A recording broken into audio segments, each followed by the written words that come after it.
ও দাদা, শুনতে পাচ্ছেন? আরে আপনাকে বলছি দাদা, দাঁড়িয়ে যান একটু আমাদের দেখেছেন আজকে।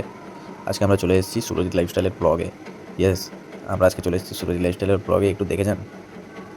কি শুনে মজা পেলেন নাকি?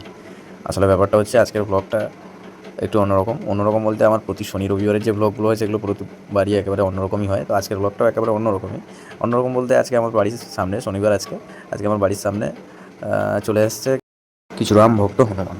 আর এই রাম ভক্ত হনুমানকেই আমি একটু আজকে অতিথি আপ্যায়ন করে নিলাম। মানে এখানে এখানে হাতি পেতে পারে আমার এই কথাগুলো শুনে।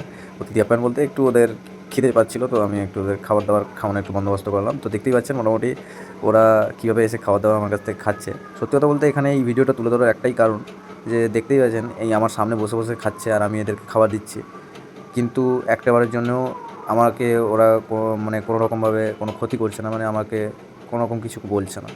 আবার এর একটা ভিন্ন দিকও দেখা যায় অনেক সময়, যে এই প্রাণীগুলো অনেক মানুষের ওপরে অ্যাটাক করে দেয় কিংবা অনেক কিছু খারাপও করে ফেলে। তো সেক্ষেত্রে দেখা যায় যে কিছু কিছু ক্ষেত্রে মানুষরাই হয়তো তার জন্য দায়ী। কেননা সত্যি কথা বলতে দেখুন, এদের সাথে যদি আমরা ভালোভাবে ব্যবহার করি তাহলে এরাও আমাদের সাথে সেরকমভাবেই মিশতে পারবে। তো এদেরও পৃথিবীতে পুরোপুরিভাবে বাঁচার অধিকারটা আছে, যেভাবে আমার আপনার আছে। তো এই জন্যই ভিডিওটা তুলে ধরলাম। ঠিক আছে, ভিডিওটা ভালো লাগলে লাইক করবেন, ভালো না লাগলে স্ক্রল করে দেবেন, তাতে কোনো প্রবলেম নেই। ভিডিওটা আমার জাস্ট ভালো লাগলো, আমি ভাবলাম যে না, তুলে ধরাটা দরকার আছে, তাই তুলে ধরলাম। আর ডেলি লাইফে আমি অনেক কিছুই করি, তার মধ্যে থেকে ডেলি লাইফে আমি পুরো ডে টু ডে ব্লগ তো এখন ছাড়তে পারি না সেরকমভাবে, যেহেতু আমি অন্যরকম একটু ভিডিওতে এখন মন দিয়েছি, তো সেসব ভিডিও তো আসবেই। ঠিক আছে, তার মধ্যে আপনাদের এই ভিডিওটা আমি তুলে ধরলাম, যেহেতু প্রতি শনি রবিবার অ্যাটলিস্ট আমি ব্লগ আনি। তো আজকে আমার সেরকম কিছু ডেতে শিডিউল ছিল, এই জন্যই ভিডিওটা তুলে ধরলাম যে এরা শুধু আমাদের কাছ থেকে একটু ভালোবাসা চায়, আর আমরা মানুষ, আমরা ভালোবাসা দিতে পারি। ধন্যবাদ।